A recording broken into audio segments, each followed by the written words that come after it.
Oui, absolument, mais pas simplement en Europe. Vous savez, au Moyen-Orient, puisque le forum de Doha est le rassemblement du monde entier, de fait, mais qui traite essentiellement des problèmes locaux, eh bien, tout cela a été une surprise pour tout le monde, notamment pour les acteurs et tous les voisins Une de la bonne Syrie. surprise. Oui, alors bonne surprise, tout le monde, il y a vraiment eu un mouvement, enfin, un sentiment de soulagement, je dirais. Avec immédiatement aussi une petite angoisse en se demandant ce qui allait suivre, par qui serait remplacé ce régime sanguinaire dont tout le monde souhaitait finalement le départ, la fin. Mais immédiatement, il y a eu quand même un double sentiment. Mais quand même, enfin, c'est la fin d'un régime absolument atroce. Et quand on a vu assez rapidement les scènes de liesse, notamment en Europe aussi, hein, où il y a quand même des dizaines de milliers, voire des centaines de milliers de réfugiés syriens, mais on s'est dit que ces personnes allaient pouvoir peut-être enfin, en effet, pouvoir rentrer chez elles, en tout cas pouvoir communiquer. Et puis, bien sûr, tous les prisonniers qui sont sortis des prisons, et puis de se dire que ça sera la fin de la torture, la fin des massacres, la fin de beaucoup de choses. Donc oui, c'est un sentiment de soulagement, de joie, de partage de cette Sur joie. place dans la région, là où vous étiez, donc au Proche-Orient, au Moyen-Orient, à Doha, en tout cas, les acteurs qui étaient là étaient dans cette espèce d'ambivalence. Ambivalence, oui, parce qu'ils se rendent compte que, quand même, malheureusement, quand une dictature, et ça c'est le fait des dictatures, s'arrête, comme généralement celle-ci s'est assurée de supprimer toute opposition et qu'il n'y a pas de transition possible hein, vers une opposition qui se serait préparée, eh bien souvent on se retrouve vers le chaos. Enfin, on l'a vu en Irak, on l'a vu en Libye, avec la différence près que dans ces deux cas, il y avait une intervention étrangère, ce qui n'est pas le cas en Syrie. Et ça, c'est un élément très important et peut-être beaucoup plus positif, justement, pour que ceux-là tirent les leçons de ce qui s'est passé et de ce qui n'a pas marché en Irak et en Libye, par exemple, pour que la transition se passe. Et on voit déjà les premiers signes qu'en effet, nous allons, semble-t-il, dans le droit chemin, enfin, pour l'instant. Vu des choses.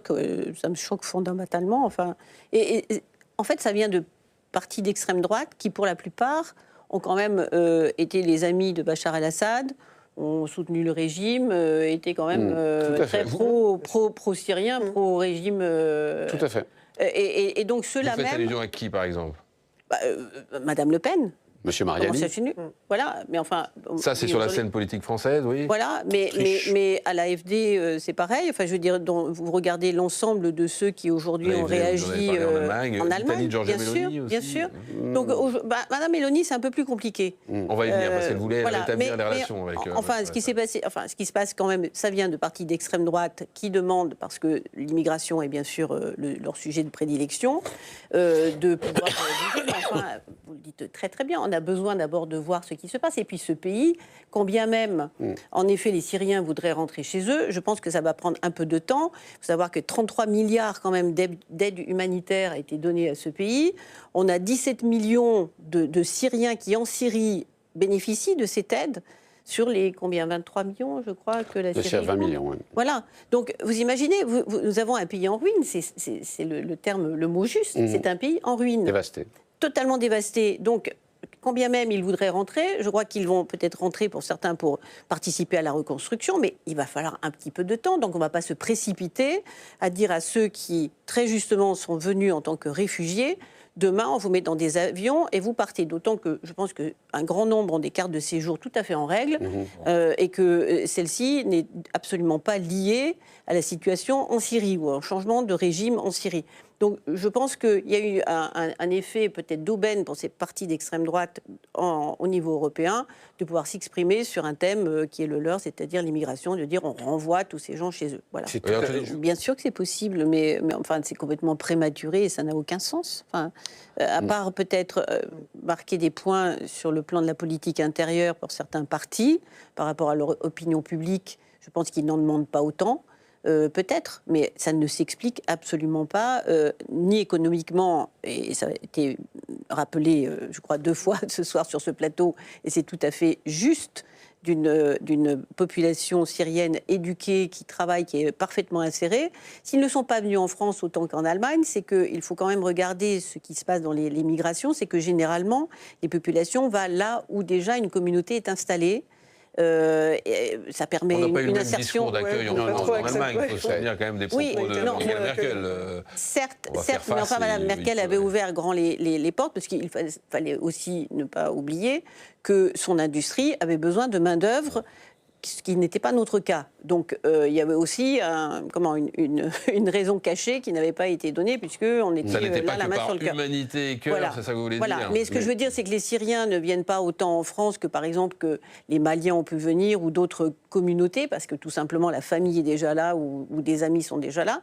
Donc en fait, les Syriens sont allés là aussi où ils pensaient pouvoir s'insérer le plus rapidement possible. Oui, on fait tout à l'envers. Enfin, si nous souhaitons en effet que les Syriens puissent rentrer chez eux, il faut que le pays se reconstruise et soit en capacité de les recevoir.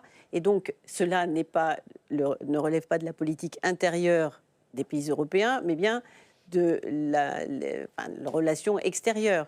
D'avoir une Europe qui soit présente, qui ne laisse pas simplement les Américains tout seuls avec des intérêts qui leur sont propres, les Turcs ou les Russes ou d'autres, s'occuper de ce pays. Il y a un mot, je pense, qui est très très important, c'est la stabilité. Et à Doha, c'est ce qui ressortait en fait. L'ensemble des acteurs qui étaient présents sur place veulent la stabilité. Il y a eu les accords d'Abraham pour essayer d'avoir avec Israël un accord qui fasse que les pays arabes arrivent à cette stabilité dans la région dont ils ont besoin. Et HTS, s'il veut en effet reconstruire le pays, ne peut pas se lancer avec un islam politique à l'international qui perpétrerait des actes terroristes dans les pays européens. Ou servir de havre. Oui, et qui ensuite se refermerait et qui n'apporterait pas l'aide humanitaire et financière dont il a besoin pour reconstruire son pays. Donc en effet, il a tout intérêt à tenir le pays et tenir tous les groupes radicaux autant qu'il peut. Il a intérêt aussi, je crois, à s'intéresser aux minorités, notamment aux femmes. On a vu les talibans, dans un premier temps, quand le monde était concentré, l'attention du monde était concentrée sur l'Afghanistan, ils ne bougeaient pas trop. Maintenant qu'on regarde ailleurs, vous voyez ce qui se passe. Donc, je crois que dans un premier temps, il va falloir lui donner quitus et espérer qu'il aille dans le bon sens, mais surtout l'accompagner et être présent et ne pas lui taper sur la tête à chaque fois qu'il veut faire quelque chose. Et puis, dans le temps, essayer mais d'être présent avec nos valeurs. Et l'Europe aussi. a peut-être un coup à jouer, d'autant plus qu'on a l'impression que les grandes puissances... Nous parlons de la Syrie, mais il y a un pays qui est très important pour la France, c'est le Liban. Et qui est intimement lié au sort de la Syrie, puisqu'il y avait quand même 2 millions Notre influence n'est pas si importante que ça. Aujourd'hui, au Liban, les Libanais attendent que la France, et nous sommes un peu les seuls avec les Qataris encore, à nous préoccuper du sort de l'avenir de ce pays, qui est intimement lié à ce qui se passe en Syrie.